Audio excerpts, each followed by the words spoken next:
والصلاة والسلام وعلى آله سبحانك لا علم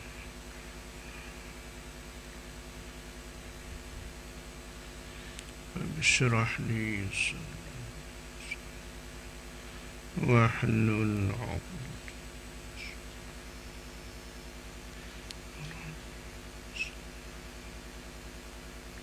الله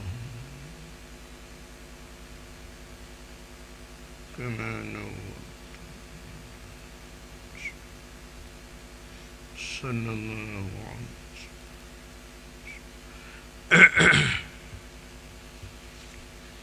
السلام عليكم ورحمة الله وبركاته.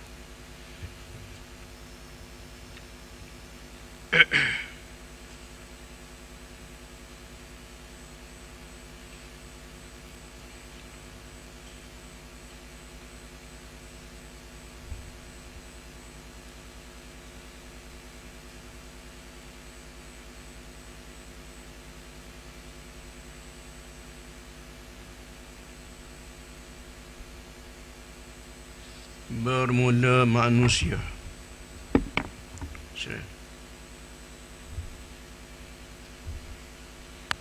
Bermula manusia itu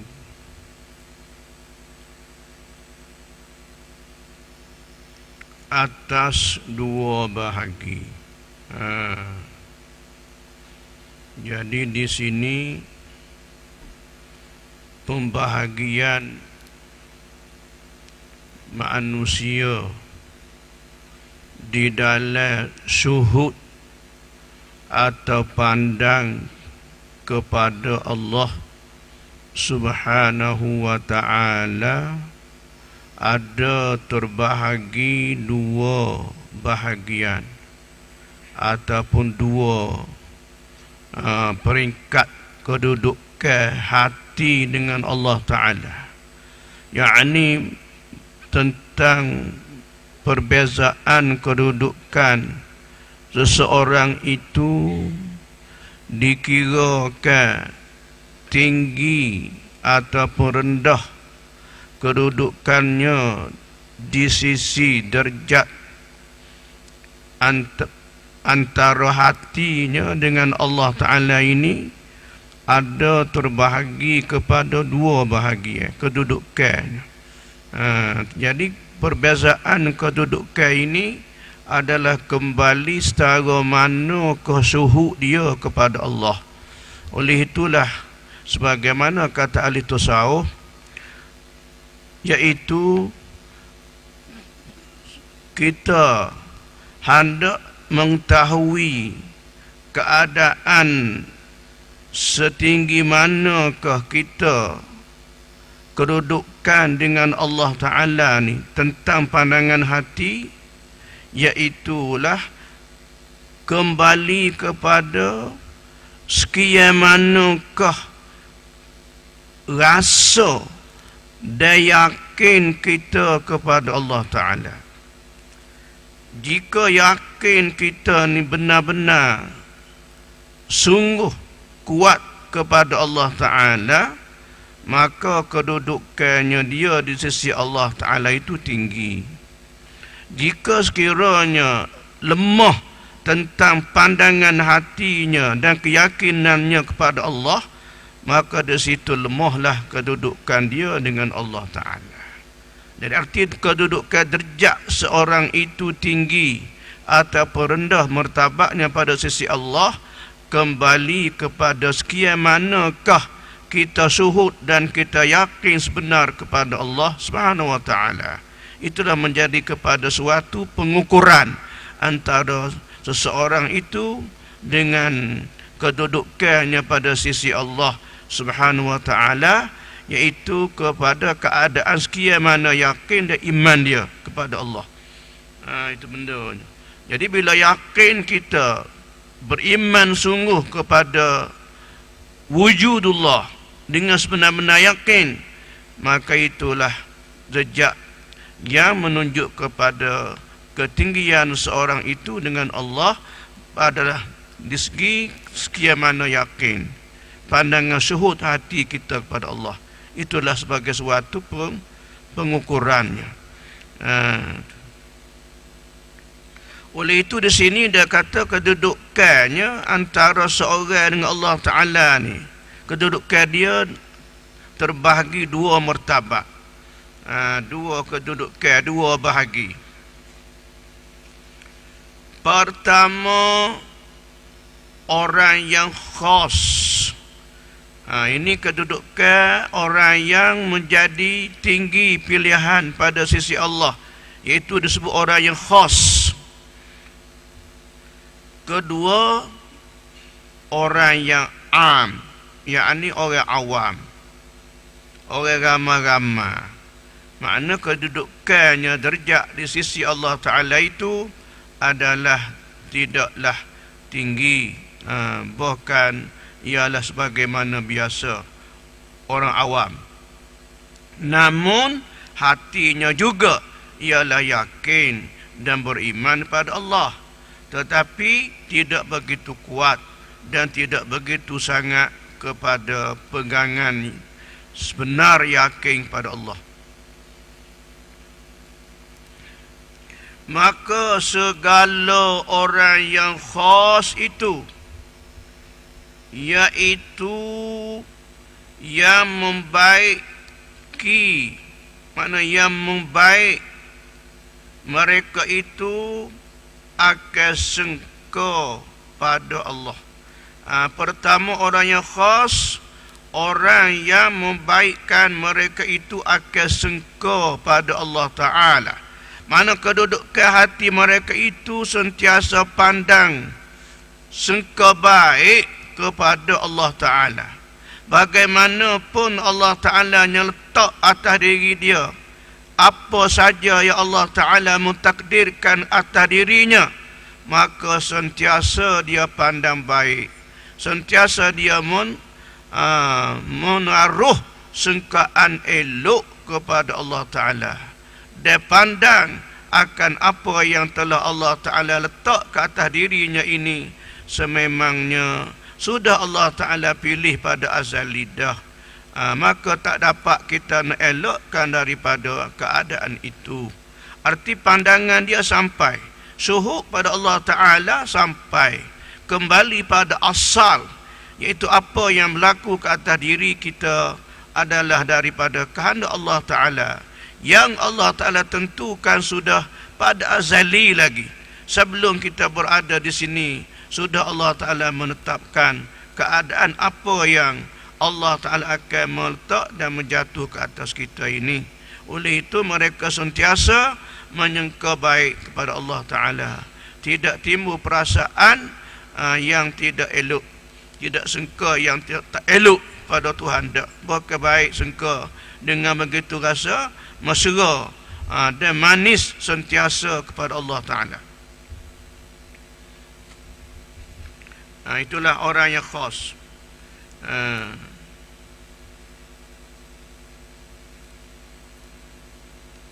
Bagi orang yang bagi barang, itu bukan orang barang, bagi barang yang dicita-cita mereka itu atasnya, atas barang, daripada segala sifat yang maha tinggi.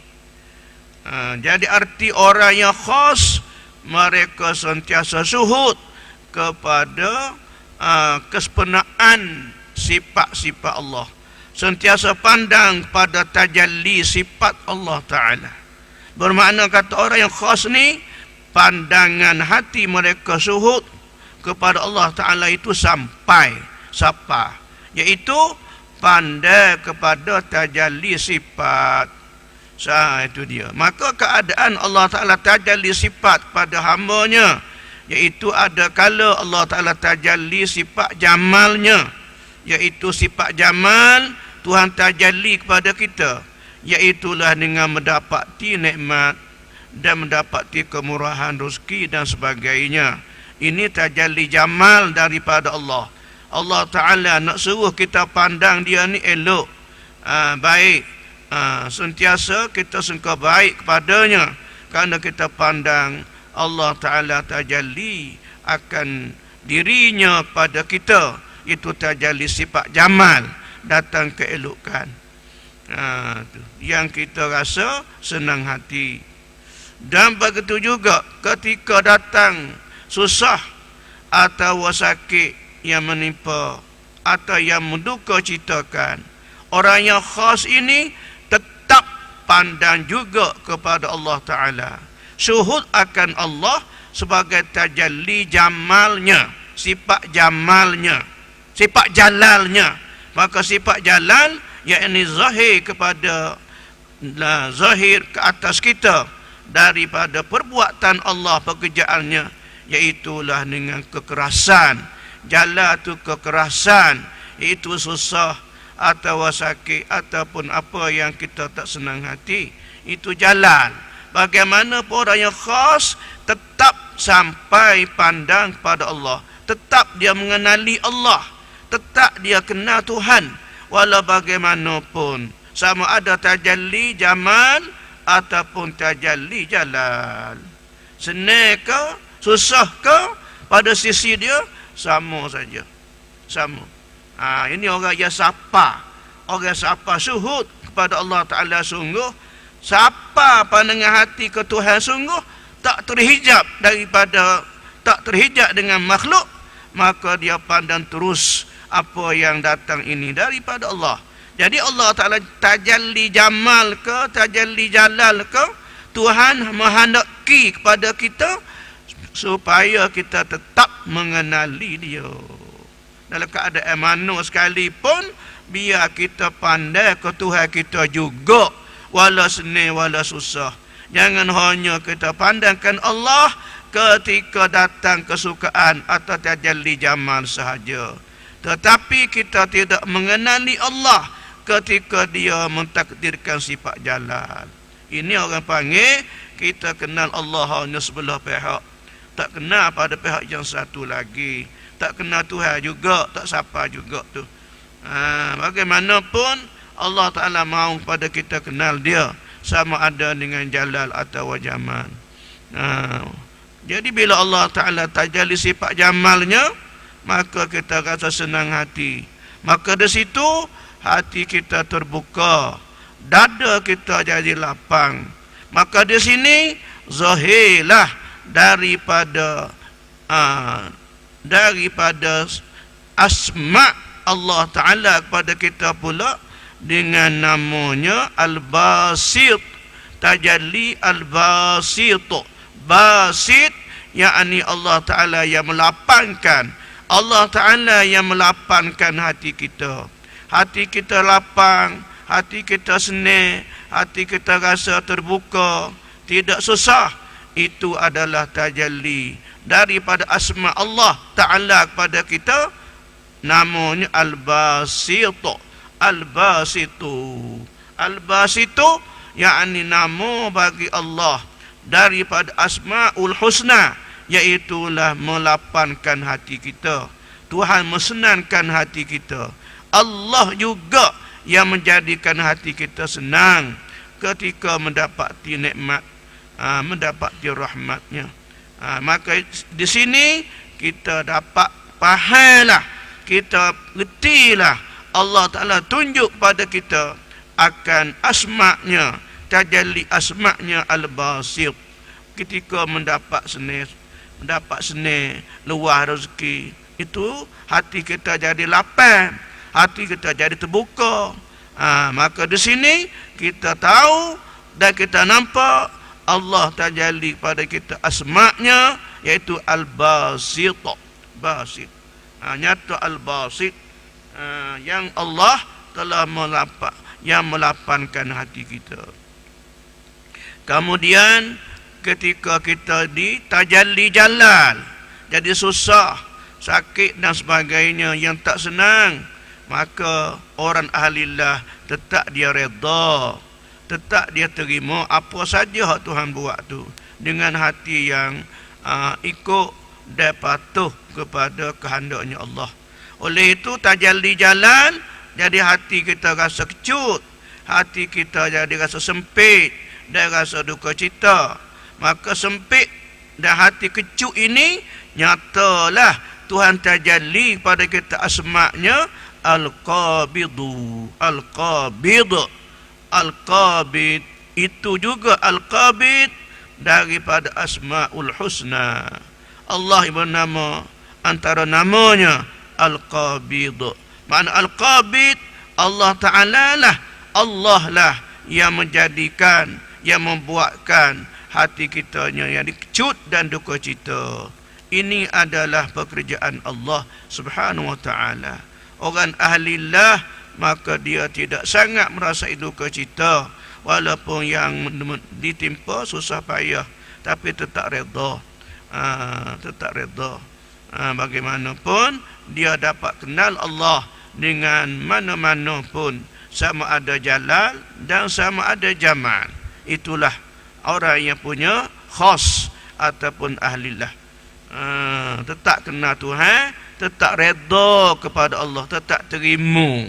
Sebab kita adalah wajib atas kita sempurnakan sifat ubudiyah kita terhadap Allah Subhanahu wa Ta'ala.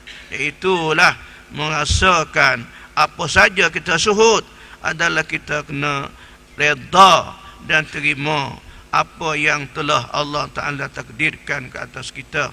Apa keadaan pun ubudiyah, sempurnakan ubudiyah bagi Allah. Suhud akan sifat, sempurnaan sifat dan elok bagi sifat Allah. Dan segala orang yang am itu, segala orang yang awam, orang am, orang ramai-ramai, iaitu yang membaiki, mana yang membaikkan mereka itu orang awam akan sengka kepada Allah Ta'ala bagi barang yang dicipta mereka itu dalamnya, dalam barang tu daripada sempurna segala nikmatnya, nikmat Allah. Orang awam juga boleh syuhud akan Allah, iaitu dengan duduk hati suka baik kita kepada Allah, iaitu jalan kita dapati terasa kita duduk dengan sangka elok kepada Allah, dengan bahawa kita pandang Allah Ta'ala sentiasa memberi nikmat kepada kita, sentiasa memberi nikmat. Hati sentiasa pandang kepada tajalli af'al Allah, tajalli af'al. Kita orang awam suhu tajalli af'al, keelokan perbuatan Allah pada kita, eloknya pekerjaan Allah terhadap kita semua hamba-Nya, iaitu dengan menjadikan kita, menzahirkan kita dengan dapati dua nikmat. Pertama, nikmatul ijad, yang kedua nikmatul imdad. Iaitu pertama kita suhu, kita pandang daripada Allah memberi nikmat pada kita. Pertama, nikmatul ijad. Nikmat ijad, nikmat Allah Ta'ala mengadakan kita, menjadikan kita daripada kita tak ada kepada jadi adanya sekarang. Maka ini merupakan nikmat yang besar daripada Allah Ta'ala. Daripada kita tak ada, Allah Ta'ala menjadikan kita. Ini adalah satu nikmat daripada Allah, nikmat yang besar, nikmatul ijad, nikmat mengadakan. Oleh itu, orang awam dapat syuhud akan Allah. Dia sentiasa sangka elok, sangka baik kepada Allah, dengan bahawa kita pandang Allah Ta'ala sentiasa membuat baik kepada kita, dengan menjadikan kita satu, nikmatul ijad.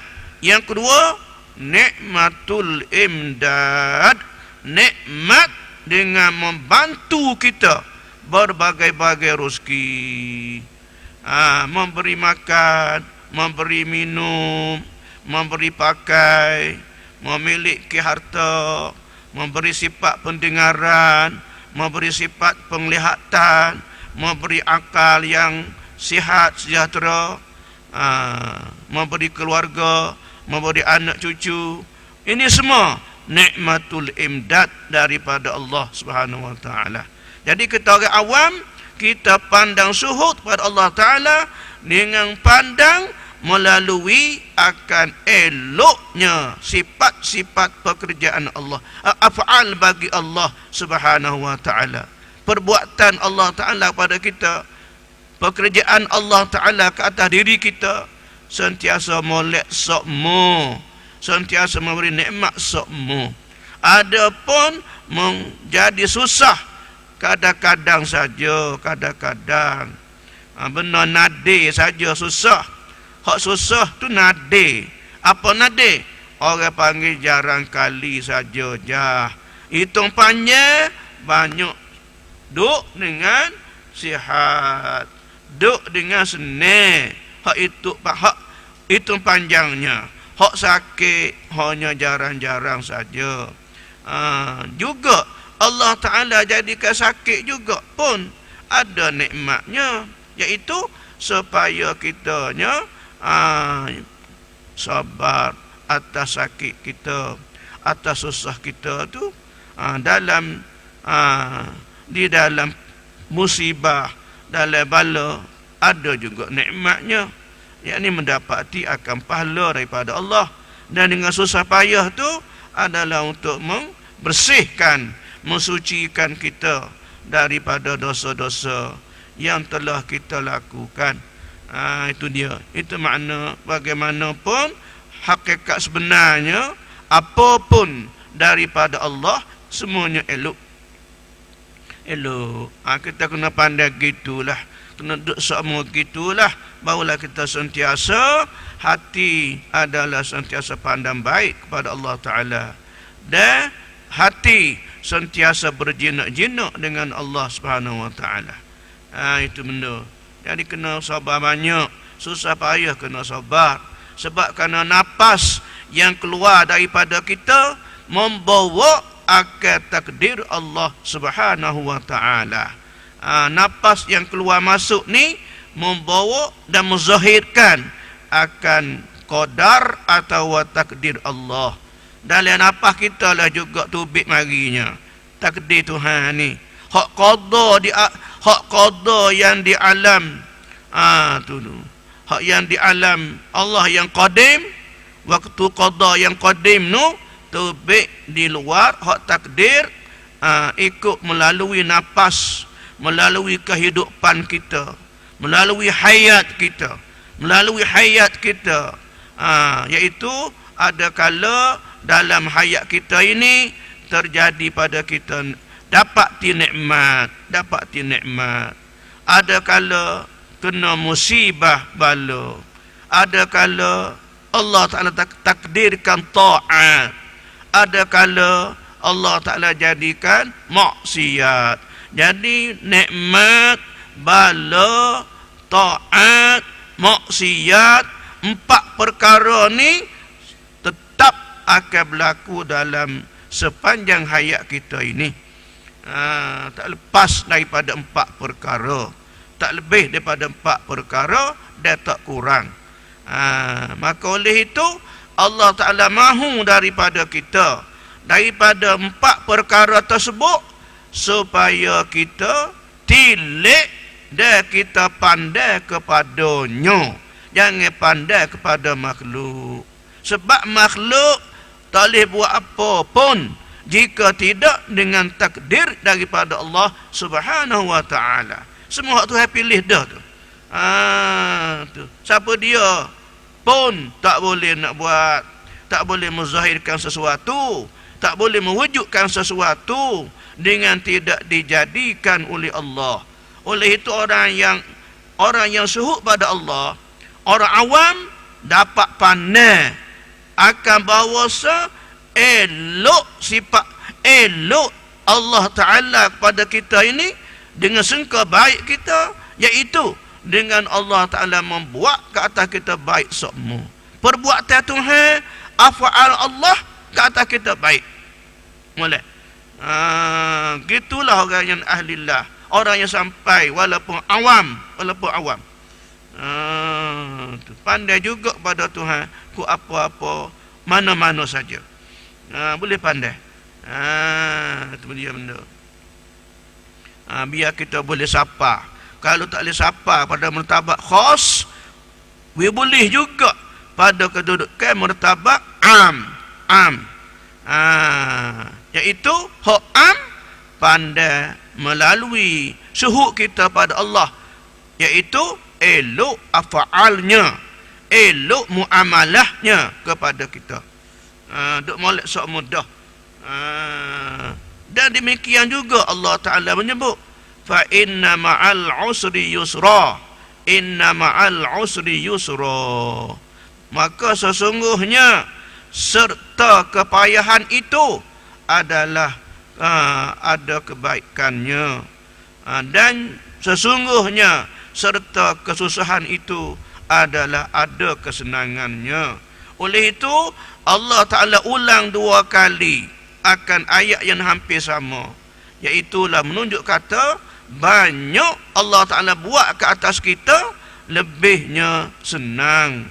Kalau dihitung antara senang dan susah, tentu terlebih banyak senang.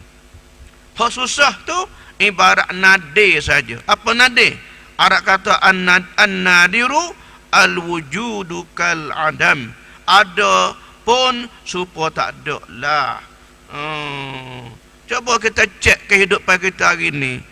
Mana yang lebih kita rasa senang duduk dengan susah hari ni? Hari ni. Ada?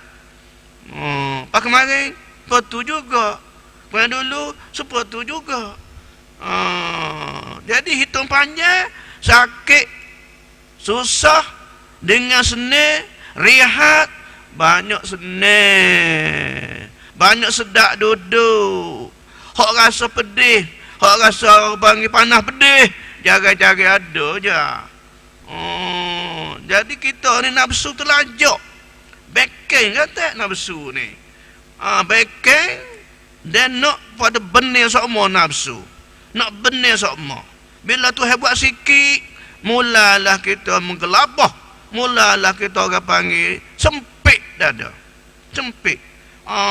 Begitu. Supaya tak senang sekali habuk soalnya. Kalau susah pula, supaya susah semua soalnya gitu. Tak ada mari dah senang tu. Jadi orang panggil backing tu backing. Tak kenal semua lah kita akan Allah. Duk rengai hati dengan Tuhan, rengai semua lah kalau gitu kan. Rengai semua. Tak ada mari rasa ke saya Tuhan kita ni lebih lebih zahirnya saya senang manis. Gitu je benda. Sebab itulah Tuhan buat 2 perkara ni supaya kita kenal dia. Sebab kita kenal manusia ni antara 2 perkara. Kita kenal orang antara 2 perkara. Pertama, kita kenal orang dengan jalan dia baik, orang molek, orang baik, orang berlemah lembut, orang terkenal juga dia.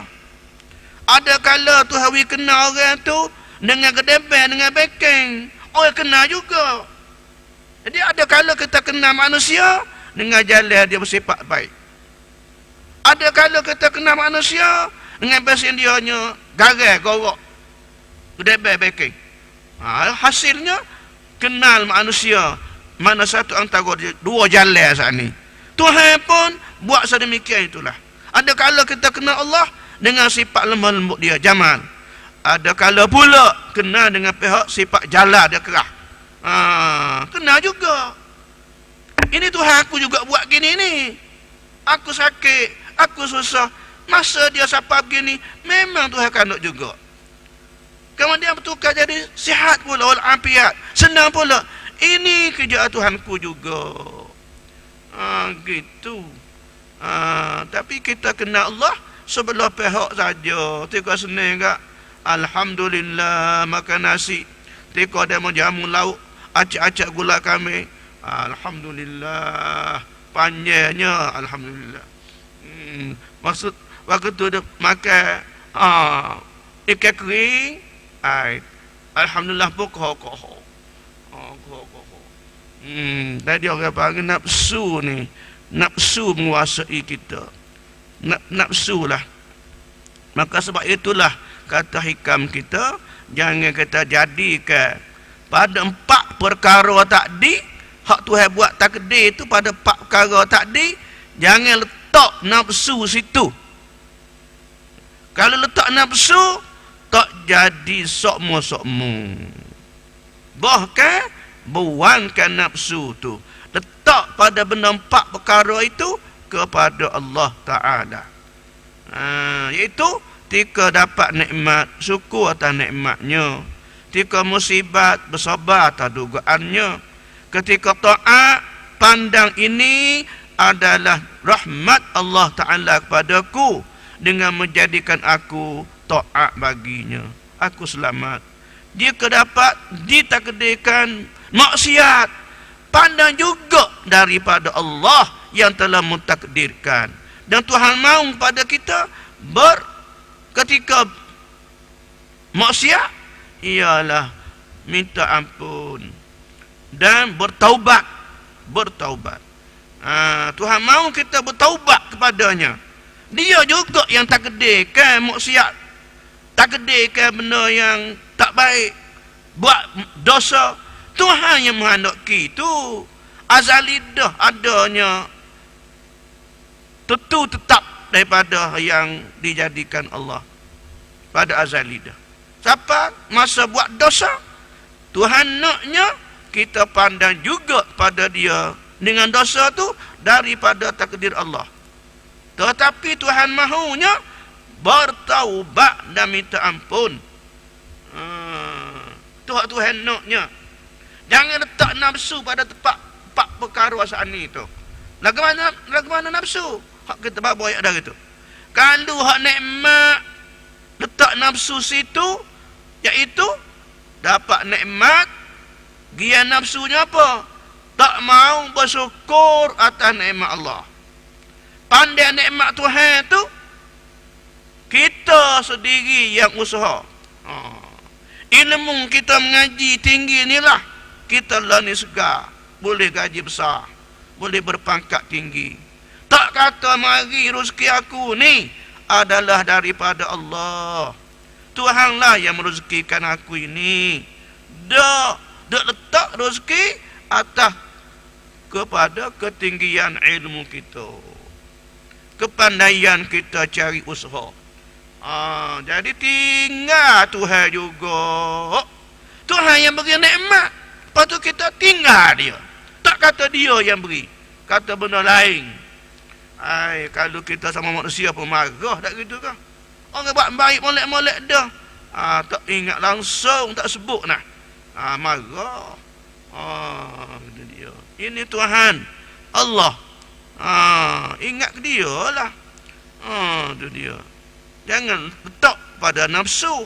Nafsu tak dapat nikmat, lalu nafsu kata, nafsu pandang ini adalah usaha aku, pekerjaan aku, ataupun aku punya sijil yang tinggi, boleh aku mencapai pekerjaan yang baik. Nafsu tu kalau dapat, kalau kena bala, dia nafsu gapo dia? Tak mau bersabar atas bala tu. Tak mau sabar, tak sabar, bahkan geluh kesah, sepik dada, dan memandangkan bala daripada sesuatu sebab semata-mata. Syirik pula dengan Allah Ta'ala. Itu pula. Itu benar. Dan ketika dapat, bila takdirkan ta'at, situ pula letak nafsu. Apa dia? Buat ta'at, buat ibadat. Nafsunya suruh kita jadi ke ta'at itu orang puji. Biar orang puji kebaikan kita, biar disanjung orang, dipuji orang, disebut ini orangnya bagus. Mau kepujian manusia pula, tu gia nafsu. Tak tinggal Tuhan pula dah. Tinggal Tuhan pula dah. Tu nafsu ni tak main. Punuh ranu habis. Punuh ranu-ranu. Buh nafsu kak? Supaya orang tua kata, sebab setitik nila merosakkan susu sebelangu habis. Punuh habis. Sebabnya nila setitik je menyebabkan rusaknya susu sebelangu. Tak boleh main nafsu ni. Nafsu berat. Uduh. Tu nafsu. Kalau pula dapat ti maksiat, tak nafsu pula dah itu. Apa dia? Tak mau bertaubat. Kekalkan dengan tidak taubat. Tak berasa nak taubat. Padahal nafsu. Padahal Allah Ta'ala mentakdirkan maksiat yang jatuh ke atas kita juga dengan takdir Allah. Dengan sudah dikanuki Allah pada azali dah. Kita belum sampai ke alam dunia. Perancangan Tuhan siap tetap berlaku dah sana. Semua dah ada berlaku dah. Cuma nanti tebik ikut masa di dalam dunia akan datang. Sekian masa jadi begini, sekian masa jadi gitu, masa ni jadi ini. Takdirnya berlaku ikut masa dan waktu dia dalam alam dunia ni. Maka takdir yang tubik ni ikut qada yang sedia ada di azali dah. Ikut perancangan yang ada di azali dah. Tak lari daripada asal, tak lebih daripada asal dan tak kurang. Tuhan buat tetap ikut dengan perancangan dia. Qada. Itu dia. Itu maknanya. Itu maksudnya.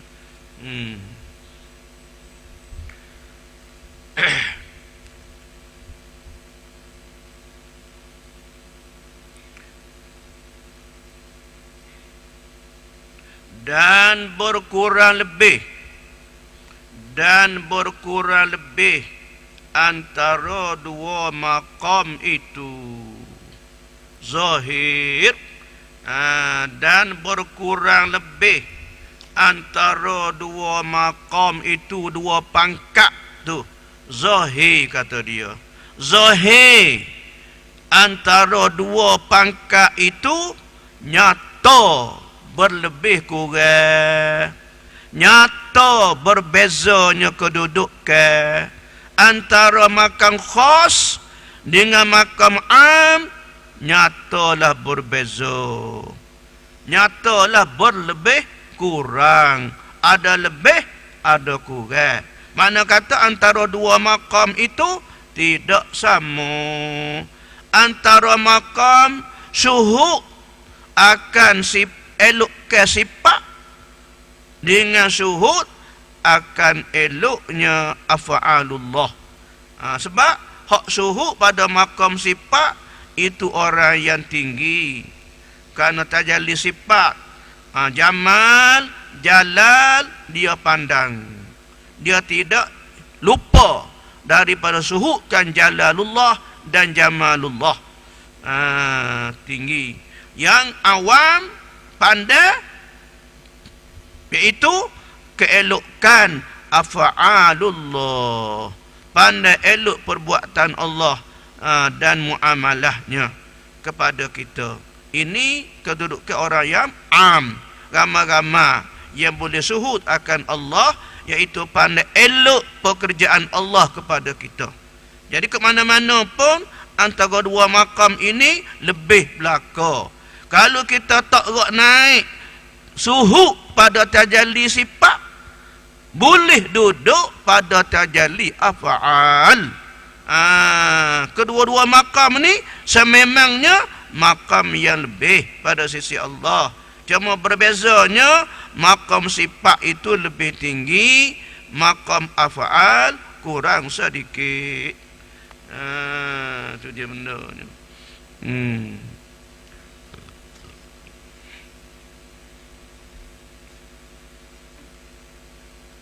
Kerana ni alasan kata zahir berlebih kurang, berkurang lebih.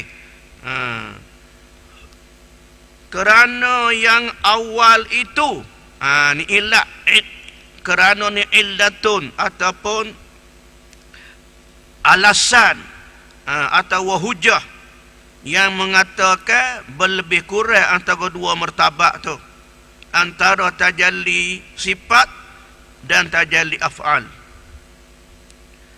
Kerana yang awal itu, yakni yang khas, maka yang khas tajalli segala sifat. Pandai tajalli akan segala sifat Allah. Pandai tetap kemah kedudukan hati, boleh syuhud akan eloknya sifat-sifat Allah Ta'ala. Hatinya kejak duduk situ, dengan pandai tajallinya keelokan sifat Allah. Sama ada ketika asma', ketika tajalli jamal, ataupun juga tajalli jalan. Suhud molek di hatinya, molek. Tak ada rasa geluh kesah, tak ada rasanya rusing, tak ada rasa duka cita sangat. Hak duka cita sikit-sikit itu biasalah manusia. Rasulullah sallallahu alaihi wasallam pun ada juga nya keluar air mata, menangis juga, mengalir air mata, sekadar mengalir, sekadar air matanya mengalir ketika menghadapi suasana yang susah dan menduka citakan.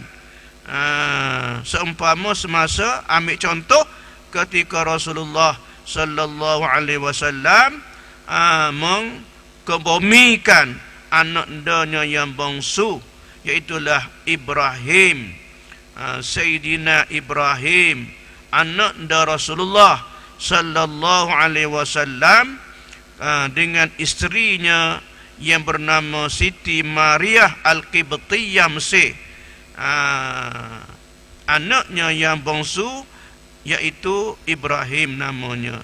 Jadi anak da Rasulullah sallallahu alaihi wasallam ada tujuh orang.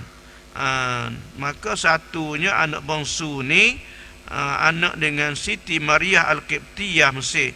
Ni lagi dengan Sayyidatina Khadijah binti Khuwailid. Ni dengan Siti Khadijah, tujuh dengan Maria Al-Qibtiyah. Kemudian ketika mengkompromikan anak indahnya, Rasulullah dilihat oleh sahabat, nampak air matanya mengalir, bertitik air mata, tetapi tidak mendengar Rasulullah menyebut sesuatu perkataan, hanya sekadar air mata jua yang mengalir. Kerana mari juga hibah anak kan, meninggal, itu dia. Maka bilalah dilihat oleh sahabat, Rasulullah mengalir air mata. Kemudian ditanya oleh Sayyidina Umar. Sayyidina Umar juga melihat begitu. Kata Sayyidina Umar, ya Rasulullah, tidakkah Rasulullah melarang kami daripada menangis bila ditimpa musibah? Jawabnya Nabi, kata Nabi, bila duka cita, bila hati ni berduka cita, maka mata mengalirkan air. Dia pakak dua tu. Bila hati merasa ke penuh hibah dan duka cita, bersedih, mata pun pakak sokong selalulah. Tubik air mata totak. Tapi aku tidak berkata barang yang Tuhan tak reda. Aku tak kata apa. Jadi oleh itu kita dapat kesimpulan bahawa sesekadar air mata yang mengalir tidaklah merusak dan tidak membatal akan pahala sabar, dan tidak merusakkan kepada ketinggian sabar itu. Karena sememangnya mata begitulah sikap perangai dia. Bila sebab memenuhi di hati, mata dengan sendirinya mengalir air. Oleh itu, aku tak berkata-kata yang tidak diredha oleh Allah. Itu dia. Mata maklum lah. Begitu. Banyaklah menceritakan tentang Rasulullah juga menghadapi dengan dugaan Allah berbagai dugaan yang lebih berat daripada kita lagi. Susahan Rasulullah lebih sangatnya menanggung berbagai-bagai yang berat-berat. Bagaimanapun dia bersabar. Kerana sifat dugaan Allah sangat-sangat Allah Ta'ala jatuh berat kepada rasul-rasul dan nabi-nabi dan juga wali-wali. Sebab kerana duka cita susah ini sememangnya untuk mertabat mengangkat derajat rasul, derajat nabi, derajat wali semakin tinggi, semakin lebih pada sisi Allah. Itu dia. Tuhan buat gitu. Orang panggil sebagai sebab-sebab jugalah mengangkat derajat ni. Letak kara susah. Pernah Rasulullah sallallahu alaihi wasallam 2-3 hari tak boleh makan. Tak ada makan ni. Sehingga terpaksa Rasulullah sallallahu alaihi wasallam mengikat perutnya, ikat dengan kain, bekah perut dengan kain. Lepas tu ambil batu-batu menyelit di celah-celahnya. 3 hari tak makan. Sehingga dilihat Rasulullah begitu nampak lemah. Kemudian Abu Talhah, bapa tiri kepada Anas bin Malik, dianya tengok Abu Talhah tengok Nabi begitu, dan orang ramai pun lihat Nabi begitu. Maka dia tanya ramai-ramai sahabat, tanya sahabat ramai-ramai, apalah yang mengenai atas Rasulullah yang kita lihat nampaknya letih, nampak lemah. Jawab para sahabat, Rasulullah tidak makan 2-3 hari dah. Para sahabat juga susah. Susah. Tu. Kemudian lalulah Abu Talhah balik ke rumahnya. Iaitulah Ummu Sulaim. Isterinya nama Ummu Sulaim. Isteri Abu Talhah nama Ummu Sulaim. Ummu Sulaim ibu pada Anas bin Malik.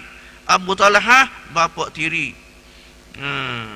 Kemudian katanya Abu Talhah, wahai Ummu Sulaim, adakah tidak kepada kita ni sedikit makan ni? Aku nak bagi ke Rasulullah. Adakah? Jawabnya Ummu Sulaim, ada kepada kita copeng-copeng roti. Dan juga ada pada kita buah tamar. Kita silakanlah panggil Rasulullah, kita beri makan.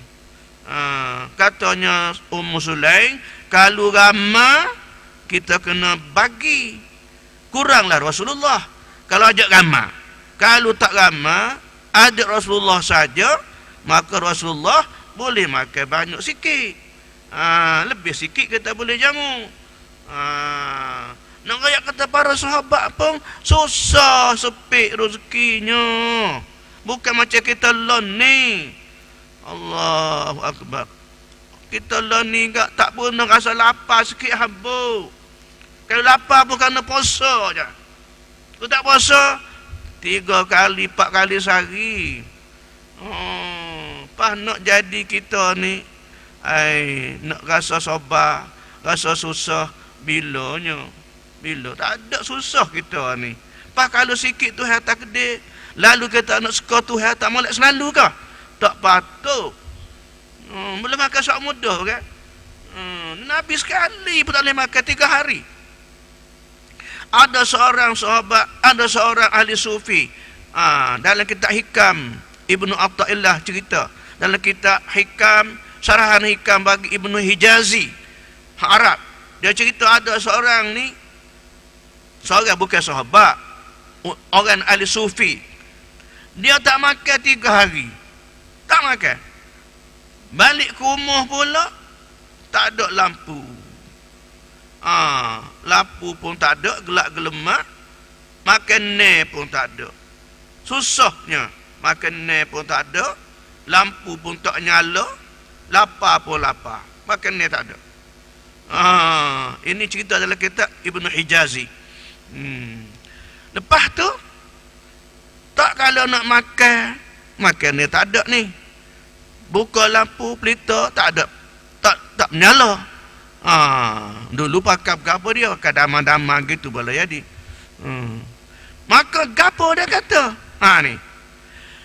Dia kata, hei Tuhanku, jika sekiranya aku tak boleh makan 3 hari lagi, ni 3 hari dah, kalau tak boleh makan 3 hari lagi pun, aku demi Allah akan berpuasa, akan sembahyang sunat 1000 rakaat. Kalau aku tak boleh makan 3 hari lagi, dia bersumpah, demi Allah, jika aku tak boleh makan 3 hari lagi, ya Allah, tambah lagi 3 hari tak boleh makan, aku akan sembahyang sunat untukmu, bagimu 1000 rakaat. Kita kalau boleh makan lo ni, kita menazar. Ni kalau tak boleh makan lagi 3 hari pun, kalau dia menanti, dan lagi pun nak buat nazar nak sembahyang sunat 1000. Kalau tak boleh makan lagi 3 hari. Pelik tu, pelik. Pelik orang dulu, wali-wali ni, wali-wali. Dia tahan pasal dia waliullah. Kita kalau tak makan sehari seperiyal atau 2 kali, 2 perial, 2 musim, 2 waktu, berasa gelisah sangat dah. Pagi pun tak temu makan, tengah hari pun tak boleh makan lagi, bergelisah kita ni.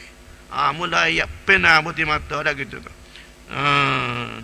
Ini orang wali ni. Sebab itulah Nabi sebut pada hadis, asyaddukum bala'an al-anbiya'u, summal awliya'u, summal amsalu.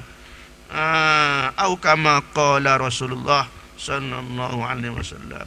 Asyaddukum bala'an, yang lebih sangat teruk kena bala adalah nabi-nabi. Kemudian yang kurang daripada nabi, kurang martabat, kurang keadaan yang kena bala, kurang sedikit segala wali-wali. Kemudian yang seumpama-seumpamanya, ulama-ulama salihin-salihin. Al-amsalu, yakni alim ulama, para salihin, semacamlah keadaan dengan orang-orang yang tersebut. Semacam wali-wali lah juga, nasibah susahnya Tuhan duga.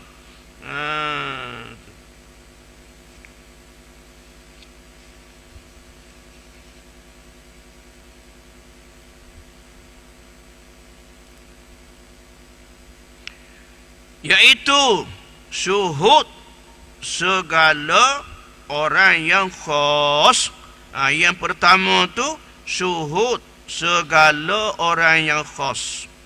Orang yang khas, yakni orang yang pilihan Allah Ta'ala, khas. Dan yang kedua itu tajalli, dan yang kedua itu yakni maqam am ataupun awam. Tajalli segala af'al, syuhud pada Allah melalui akan af'alnya, pandang pada Allah tentang elok perbuatan dan pekerjaan Allah kepada kita. Yakni zahirlah pada kita syuhud akan af'alnya, pelaksanaan pekerjaan Allah terhadap kita adalah baik. Molek, walaupun susah, walaupun tak senang, walaupun sakit, dia ada rahsianya, ada hikmatnya tu.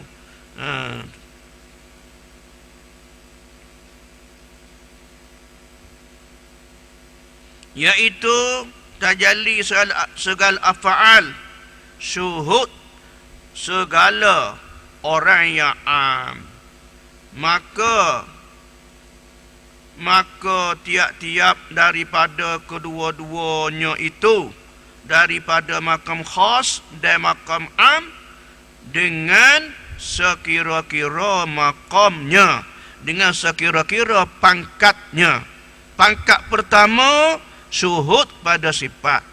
Maqam yang kedua pandang syuhud kepada af'al.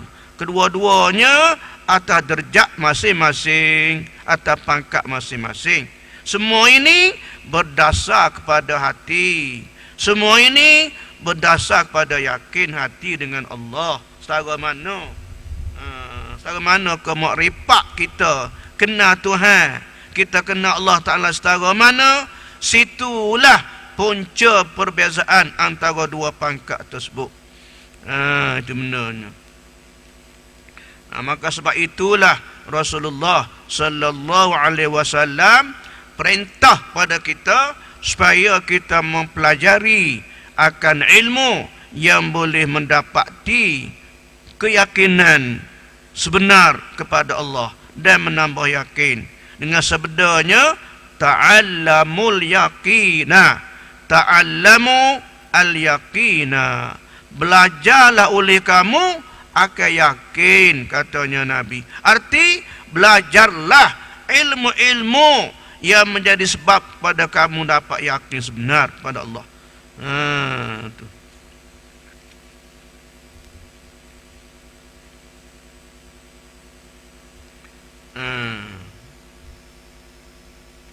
Dan sungguhnya telah banyaklah datang dalam khabar hadis.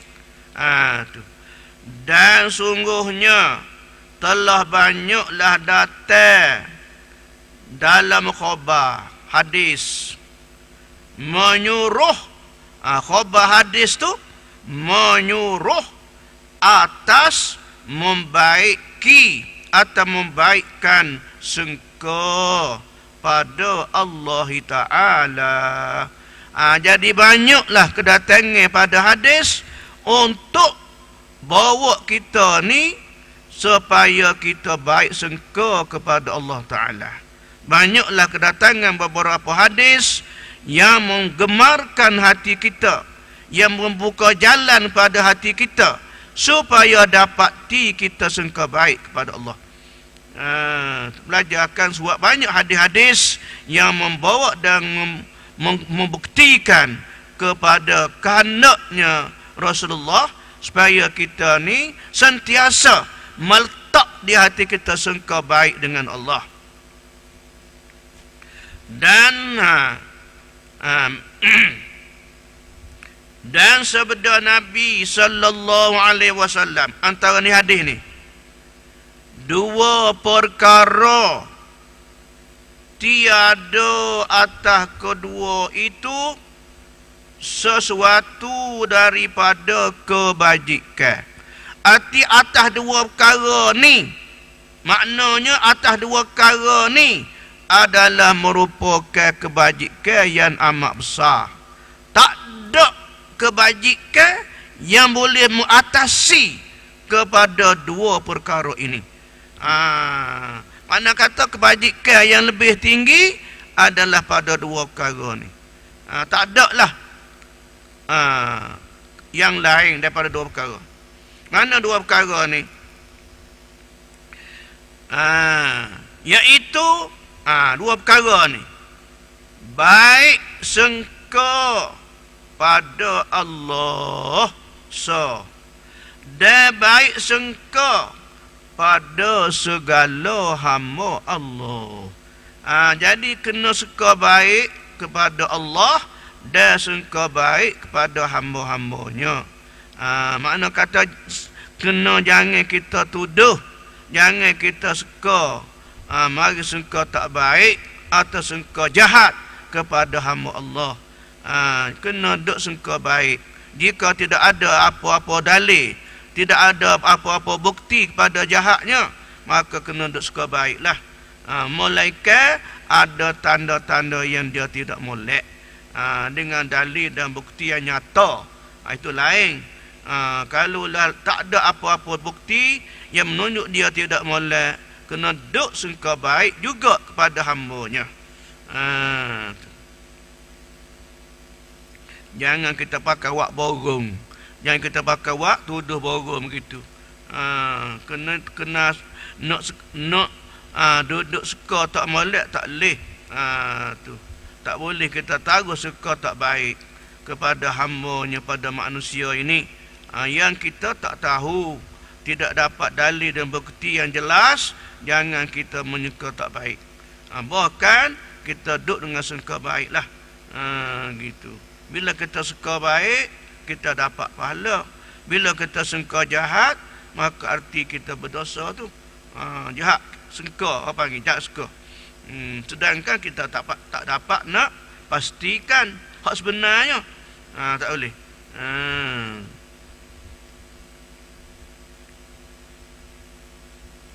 Jadi bila kita suka baik dengan Allah Ta'ala dan suka baik pada hamba-Nya, maka itulah dua perkara yang mendapat kebajikan yang besar yang tak ada pada yang lain.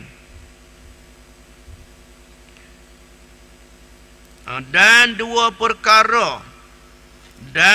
perkara tiada di atas kedua itu suatu daripada kejahatan. Ini hak sebaliknya yang tersebut saat ni. Tak ada perkara yang lebih dikirakan berdosa, tak ada yang lebih pada kejahatan selain daripada sangka jahat kepada Allah dan sangka jahat pada hamba-Nya. Sangka jahat ke Tuhan amat besarlah dosanya. Sangka jahat pada hamba-Nya juga berdosa dengan tak ada bukti.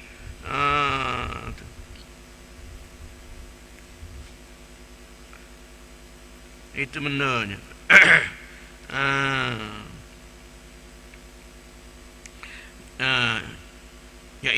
Kedua, suatu pada kejahatan, iaitu jahat sangka pada Allah dan jahat sangka pada segala hamba Allah. Dan kata Abu Talib Al-Makki, namanya Abu Talib Al-Makki. Ini orang yang di zaman Imam Ghazali,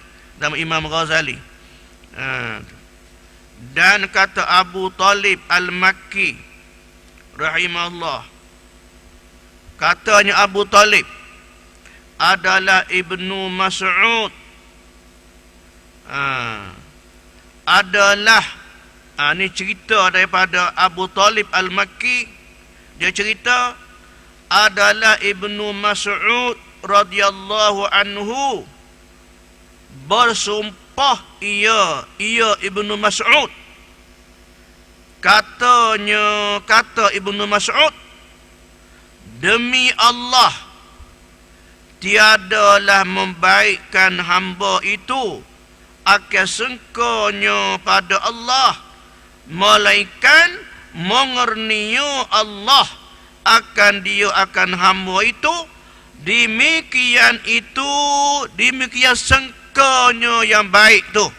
Demikian sangkanya yang baik.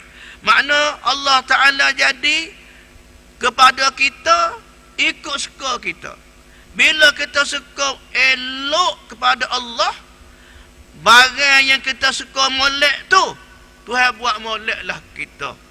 Bila kita suka baik pada Allah, Allah memberi kebaikan kepada kita. Tuhan buat baik pada kita atas sangka kita baik. Gapo kita suka elok pada Tuhan, Tuhan akan balas. Kita suka Tuhan murahkan rezeki pada kita, dimurahkan rezeki. Kita sangka baik pada Allah, akan dapat selamat begitu mati. Akan dapat selamat, kata dia. Kenapa? Sebab Tuhan beri ikut sangka kita. Yang baik kita sangka padanya, dia juga akan membuat baik. Ikut sangka kita tu. Ikut sangka kita tu. Jika kita sangka baik pada Allah, Allah Ta'ala akan lakukan pada kita ikut apa yang kita sangkakan. Itu dia. Kita suka baik pada Allah, Allah akan mengerniakan kebaikan kepada kita. Sebab itulah hadis Nabi kita sabda, ana inda zanni abdi bi falyazun nabi khairan. Aku di samping sangkaan hamba-Ku. Aku duduk di sisi seko hamba-Ku, katanya Tuhan. Oleh itu, sengkalah hamba-Ku kepada aku ni baik.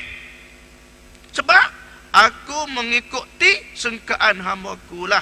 Aku berada di sisi sengkaan hamba-Ku. Katanya Allah, aku inda zanni abdi, di sisi zan sengka hamba-Ku bi dengan daku. Arti aku ni ikut sengka hamba-Ku. Aku di samping sukaan hamba-Ku dengan diriku. Oleh itu, faliyazun nabi khaira, maka hendaklah sengkakan dengan aku ni baik. Maka sengkaan kita itu akan dimakbulkan oleh Allah Subhanahu wa taala. Akan ditunaikan oleh Allah Subhanahu wa taala. Suka baik, Tuhan buat baik.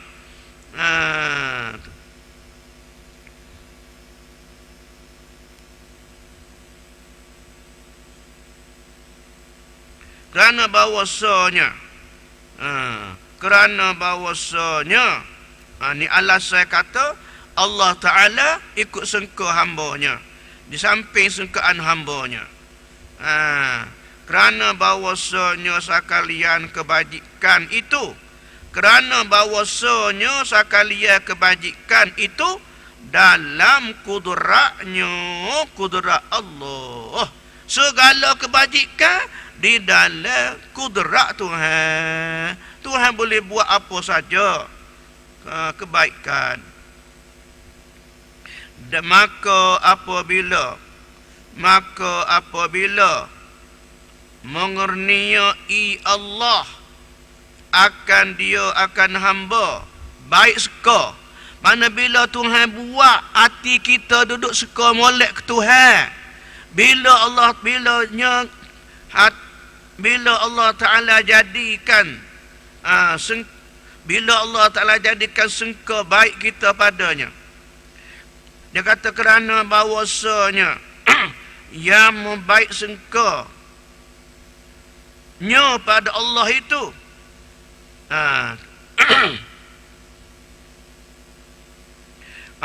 kerana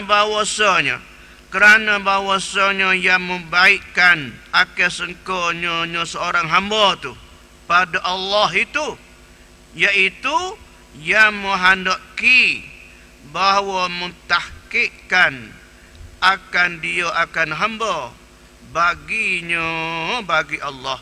Jadi artinya Allah Ta'ala jadikan hati kita duk suka baik pada dia.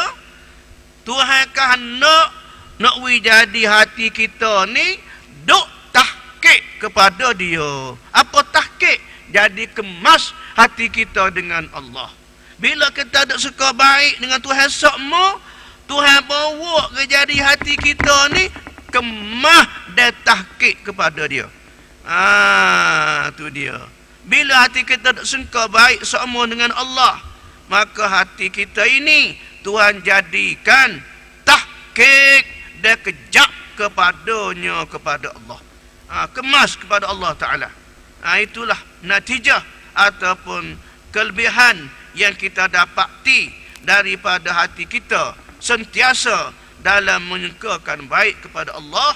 Allah Ta'ala jadikan hati kita tahqiq dan kejap kepadanya. Tak longgar dah ke Tuhan. Tak lemah dah. Tak jadi orang panggil tak jadi ke lemah iman tu dak. Bahawa iman semakin kemas, semakin kejap. Kepada Allah semakin tahqiq, semakin kejap. Tentang iman kita ni kepada Allah tu. Rasa kita pada Allah akan terasa manisnya suhu pada dia tu. Akan rasa manis. Ini anugerah Allah Ta'ala terhadap orang yang benar-benar sungka baik pada Allah. Natijahnya jadi manis di hati, dan natijahnya kejap dan tahqiq kepada Allah Subhanahu wa Ta'ala. Kemas. Kejap mulai imer, tak longgar. Itu benda.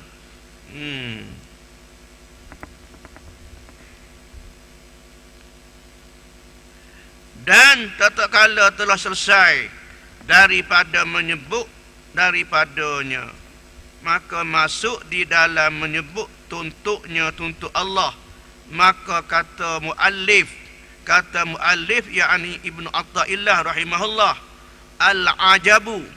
al-ajabu kullal ajabi.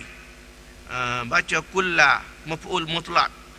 Al-ajabu kullal ajabi mimman yahrubu mimman la impikaka lahu minhu wa yatlubu ma la baqa'a lahu ma'ahu.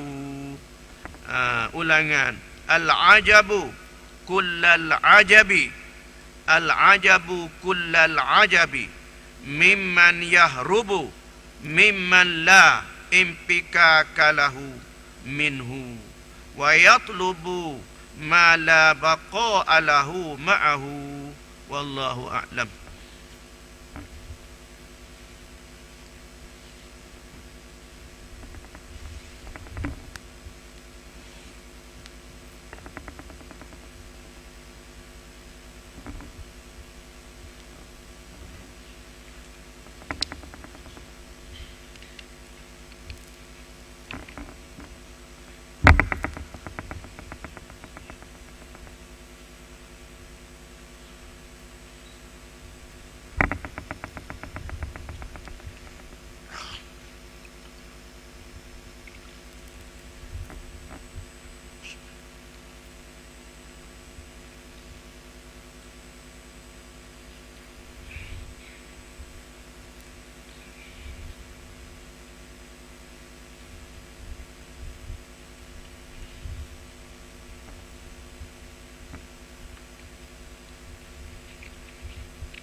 Aqiratun Najin, Aqiratun Najin.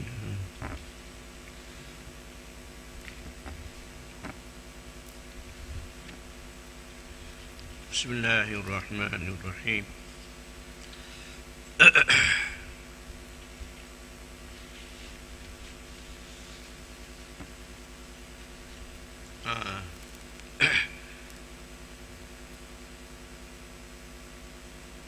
Kat mana Baba Putih? Allahu Samad. Allahu Samad. Allahu Samad. Ini tafsir bagi surah Al-Ikhlas sebagai Nabi menjawab kepada kemiskinan oleh Yahudi yang mengatakan Yahudi adalah mari soal Nabi kita tentang apakah kejadian Allah Ta'ala, adakah ia daripada emas ataupun perak atau tembaga, sebagaimana cerita yang lepas.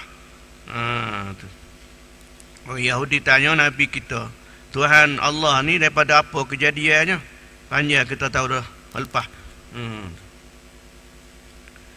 Allahu Samad itu maknanya Allahu Samad berkehendak tiap-tiap barang yang lain itu.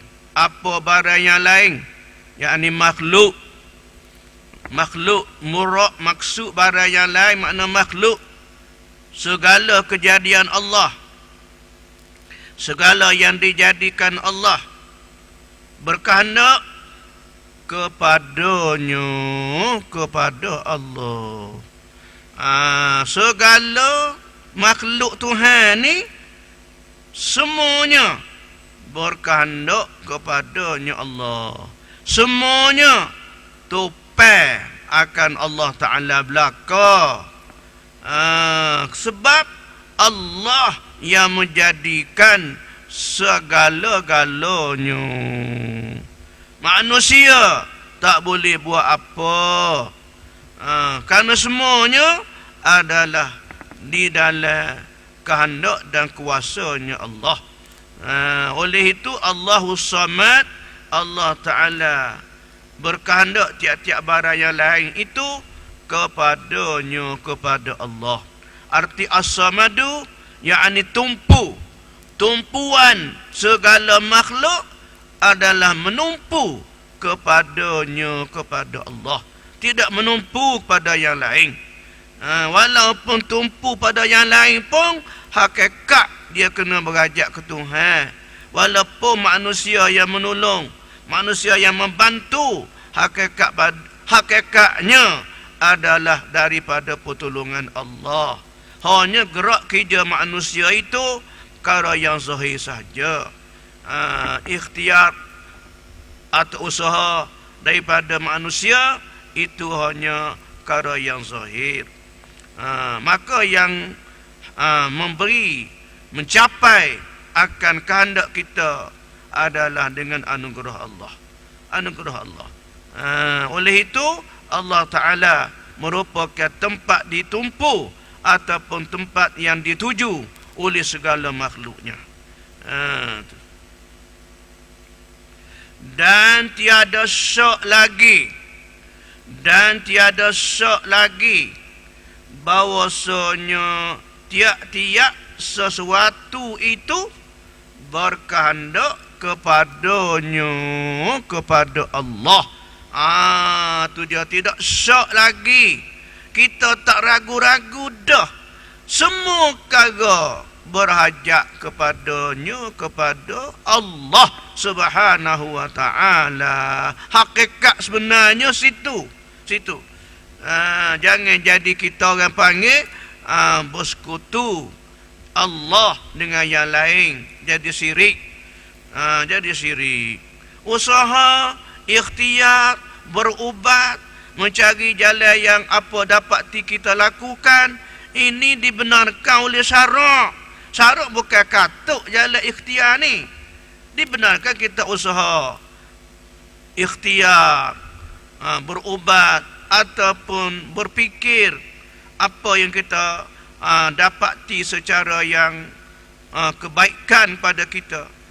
Maka pemikiran kita ini juga digerakkan oleh kehendaknya Allah Subhanahu wa ta'ala. Itu bendanya. Pemikiran kita, pemilihan kita pada sesuatu, pada zahir, daripada gerak kerja kita dan ikhtiar usaha. Namun pada yang sebenar-benarnya bergerak dan berlaku di dalam kehendak dan takdir Allah. Pada batinnya, pada hakikatnya. Jangan kita hanya pegang dengan zahir itu, maka jadi rusak. Pegangkan dengan hati, dengan pandangan batin, kembali pada Allah.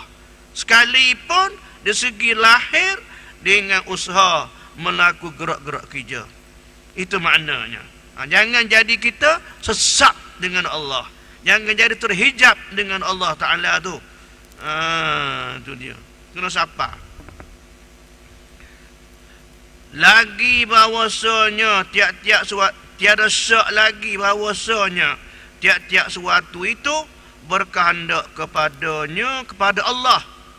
Pada permulaan, pada mula-mula lagi kita ni berajak ke Tuhan. Mula di mana? Semenjak daripada awal kejadian Allah akan diri kita. Kejadian Allah Ta'ala menjadikan kita, awal lahir kita datang ke sini daripada ciptaan Allah Subhanahu wa ta'ala. Permulaan lagi kitanya adalah tu dia, dengan pertolongan Allah. Dalam kandungan ibu lagi kita dijaga oleh malaikat Allah Subhanahu wa ta'ala. Pada mula kita dikandung oleh ibu sampai kita dilahirkan, Allah Ta'ala perintah kepada malaikat yang ditugaskan untuk menjaga dan mengawasi kita dalam kandungan ibu. Dengan diberi makan, dengan diberi rezeki sampai kita membesar, sehari demi hari, sampailah kita ni membesar, sampai dilahirkan, adalah dengan rezeki yang direzekikan Allah dalam kandungan ibu. Tuhan tetap menjaga kita, dan ditugaskan, diwakilkan kepada malaikat untuk menjaga kita semasa kita berada dalam kandungan ibu. Maka sebab itulah kita, pandangan muka kita tidak hadap kepada perut ibu. Dalam perut tu hadap ke depan, hadap ke depan, hadap ke depan. Sebab kerana Allah Ta'ala tidak mahu menjadikan kita menghidup akan makanan-makanan ibu yang dalam kandungan. Dalam kandungan mak kita ni ada belaka kan, hak dia makan tu. Jadi muka kita ni tu dia. Kalau hadap muka kita ni, kalau hadap ke makanan ni bau busuk, jadi busuk. Tetapi kita ni beradab kepada tulang belakang ibu. Muka beradab ke tulang belakang ibu, dah gitu. Ke tulang belakang. Beradab ke tulang belakang ibu. Lepas daripada kandungan maedah di bawah, daripada muka kita, maedah ke bawah. Jadi kalaulah bertentang maedah dengan muka kita, maka kita berbau akan makanan yang tersimpan dalam maedah tu. Jadi muka kita dihadap kepada tulang belakang ibu, tulang belakang. Jadi gitu.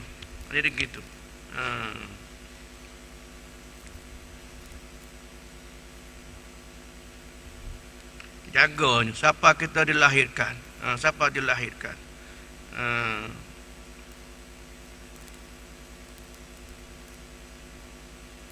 Dan berkekalan selama-lamanya.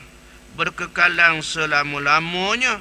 Selama-lama berhajab kita, berkehendak kita kepada Allah. Ada kala kita berhajat dan berkehendak pada Allah dengan lisanul hal, dengan lidah kelakuan. Arti lisanul hal dengan ahwal kelakuannya makhluk ni. Ada kala kita berkehendak pada Allah, nyata kita berkehendak pada Allah dengan lisanul hal, dia panggil. Apa lisanul hal? Lisanul hal yakni cakapan yang direti daripada kelakuan. Tu lisanul hal yakninya cakapan yang direti daripada kelakuan kita. Kan nampak air muka tu duka cita, nampak runsing, itu alamat kata hati kita ni memohon pada Allah untuk mendapati akan keselamatan, dapat kepada ringan daripada kesusahan ni. Jadi arti kelakuan lisanul hal juga menunjuk kita ni adalah menyebut kepada Allah dengan lisanul hal, dengan kelakuan. Sebut melalui kelakuan. Arti kelakuan kita juga supaya kita berkecek, dah. Kelakuan seorang ni, kelakuan susah dia, kelakuan gembira dia mendapat nikmat Allah, sebagai dia berkata-kata, walaupun tak bunyi suara, tapi sebab kecek dah dia dengan Tuhan. Arti reaksi air muka dia ni lisanul hal, reaksi itu. Kita nampak senang, nampak bersyukur pada Allah, nampak susah, sebagaimana kita lahirkan penderitaan kita kepada Allah. Lisanul hal, lidah yang dipaham secara cakapan kelakuan kita tu. Kelakuan itulah sebagai kecek dah tu. Gitu. Contohnya begini. Kita ambil mudah. Contoh lisanul hal. Dia lisan, dia ada dua. Lisanul hal, lisanul maqal. Lisanul hal, lidah cakapan melalui kelakuan. Jadi kelakuan kita itu supaya berkecek dah tu. Orang boleh reti tu. Orang boleh faham kehendak kita. Jadi kita ni juga dengan Allah ada kala berdoa dengan lisanul hal, yakni dengan cakapan secara ditunjuk oleh perasaan, oleh rasa. Contoh kita kata misal, seumpama kita lihat Tempaya. Payah. Payah hak air tak ada kering kotak. Kering. Dulu basuh kaki dalam air payah kan? Tak gitu.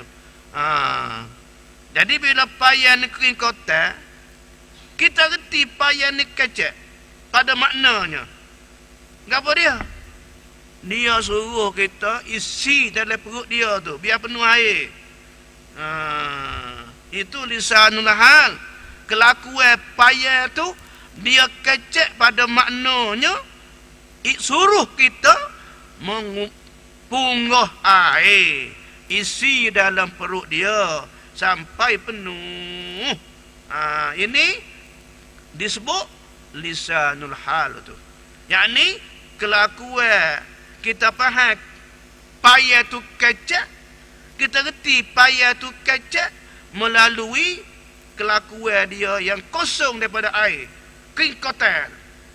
Mana kata situ kita retilah dia mau kepada diisikan air. Itu lisanul hal dia panggil itu.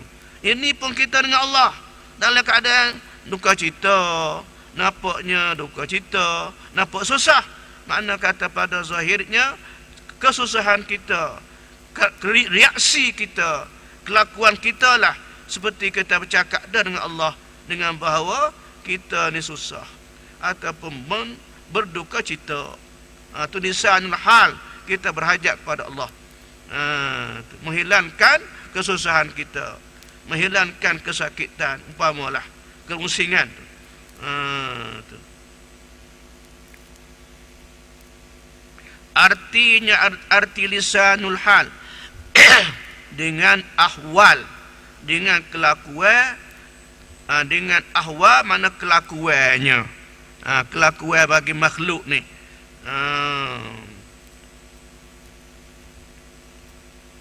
Dia ada isyarat belaka, dia ada isyarat, dia panggil kalamul isyarah, al-isyarah melalui kelakuan.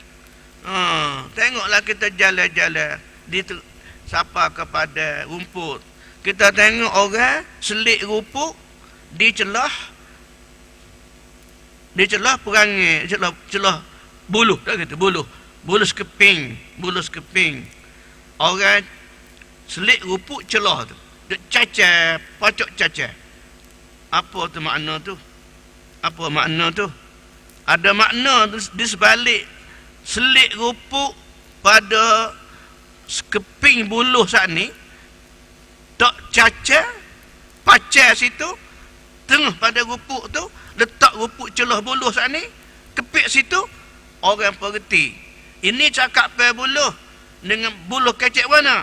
Buluh kata jangan siapa duk ceruk rupuk sini, tuan tak bui. Siapa dah kecek tu? Buluh hak kena dikepik rupuk celah tu telah kecek tu. Kecek pe ni kecek pe lisanul hal. Takkan buluh nak kata gini-gini.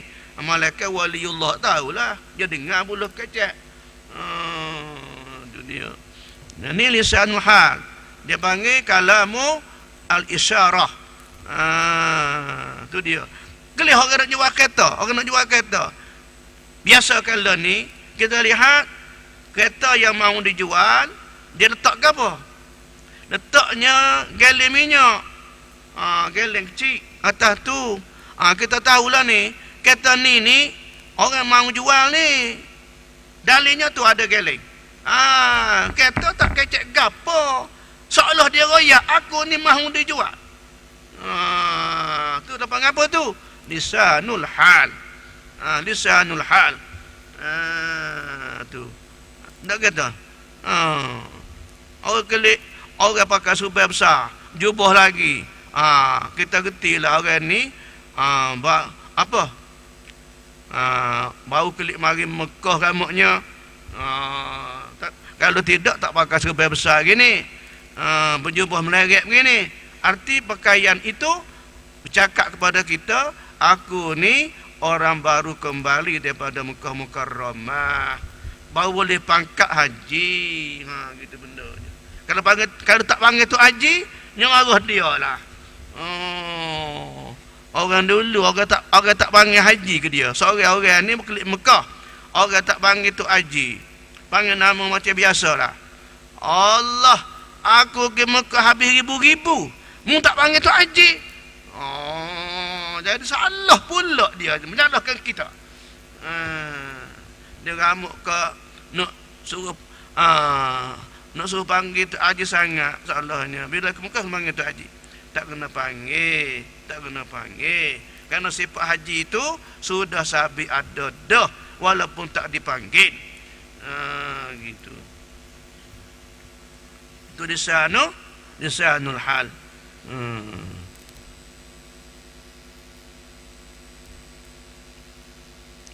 Dan ada kalanya dengan soreh, ada kala kita dengan Allah, mahu kita pohonkan kita, berdoa kita kepada Allah, zahir keberhajatan kita pada Allah dengan soreh perkataan lidahnya.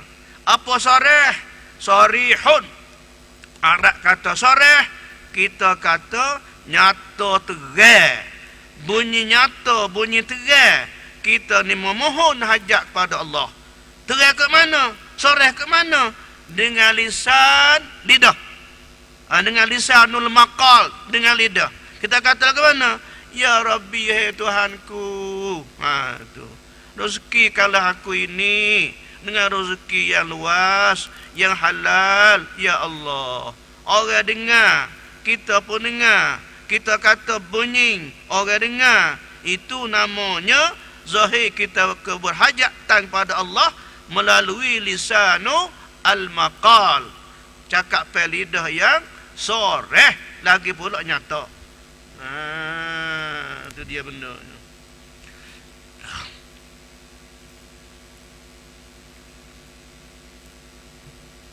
Itu maksud dia. Atau dengan kedua-duanya sekali. Atau kedua-duanya. Yakni dengan kelakuan, dengan lisan kelakuan dan dengan perkataannya. Ataupun zahir berhajat pada Allah dengan dua-dua. Iaitu dengan lisanul hal dan juga lisanul maqal. Dan menyebut ia musannif dengan firman-Nya lam yalid wa lam yulad.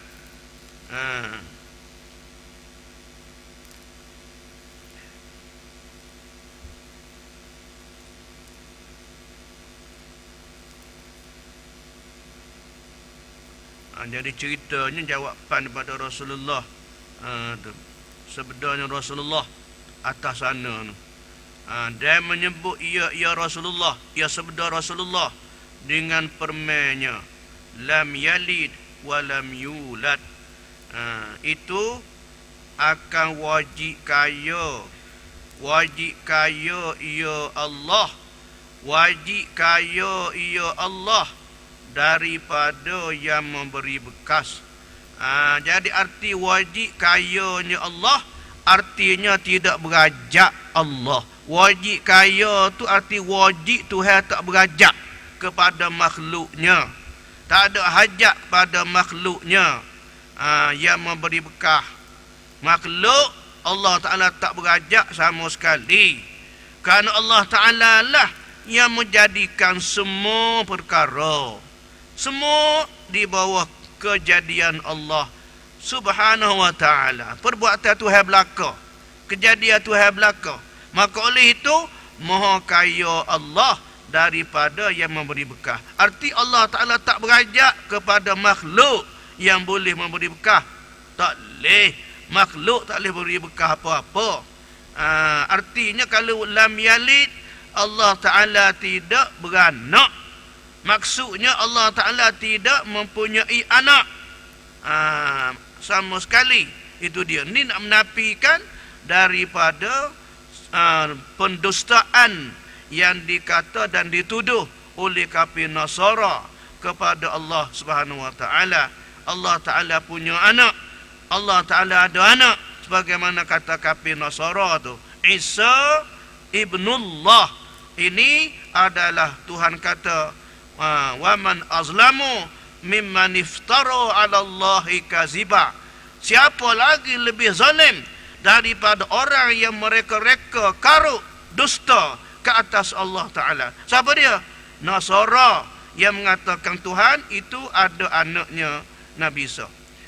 Maka Tuhan menyebutkan ini adalah sangat-sangat zalim, orang yang telah melakukan pembohongan ke atas Allah Subhanahu wa Ta'ala dengan menyebutkan Allah punya anak. Maka Tuhan nafikan lam yalid, Allah tak punya anak. Maha kaya daripada ada anak ni. Itu dia. Dan kaya pula daripada bekas. Makna kata Allah Ta'ala maha kaya daripada menjadikan bekas atau daripada menjadi anak. Tuhan tak ada anak dan dia juga tidak dianakkan. Tuhan tidak ada anak dan dia juga tidak diperanakkan oleh sesiapa pun. Arti dia tak ada punya anak dan juga dia bukan dianakkan oleh sesiapa. Lam yalid wa lam yulad. Tuhan tidak ada anak dan juga dia tidak dianakkan oleh sesiapa pun. Bahkan Allah Ta'ala adanya dia sedia kala, qadim lagi azali. Anak pun tak ada, tak jadi pok orang, dan dia juga tak jadi anak orang. Jadi pok orang pun tak, jadi anak orang pun tak. Kalau dia ada anak, dia kena jadi pok orang. Tak gitu. Kalau dia ada anak macam kata Nasara tu. Kafir kata Tuhan ni ada anak. Isa anak Allah. Bermaknanya pada iktiqad Nasara, Tuhan itu menjadi bapa kepada Isa. Dengan makna kata Tuhan ini adalah jadi bapa. Jadi bapa. Jadi pok orang. Gitu maknanya. Walam yulad, dan Allah Ta'ala tidak dianakkan oleh sesiapa pun. Arti kata Tuhan tak jadi akan anak orang. Anak orang pun tak, bapa orang pun tak. Tak jadi pok orang, tak jadi anak orang. Bahkan Allah Ta'ala yang mawujud sedia kala lagi abadan, azalan dan abada. Azali lagi dah, abadan selama-lamanya pun tak jadi bapa orang dan juga tak jadi anak orang. Nafi kepada iktiqad salah orang Yahudi dan Nasara. Tuhan menafikan dengan menyebut wa man azlamu mimman iftara 'ala Allahi kadziban. Siapakah lagi yang sangat zalim, yang lebih zalim daripada kata-kata Nasara dan Yahudi ini dengan menyebutkan Allah Ta'ala punya anak. Ini merupakan pembohongan yang amat besar ke atas Allah Subhanahu wa Ta'ala. Itu makna.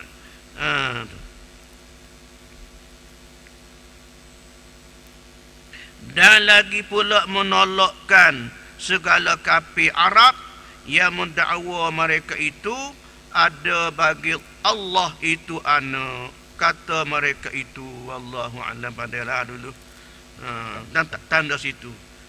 Dan lagi pula menolakkan segala kafir Arab. Wallahu a'lam.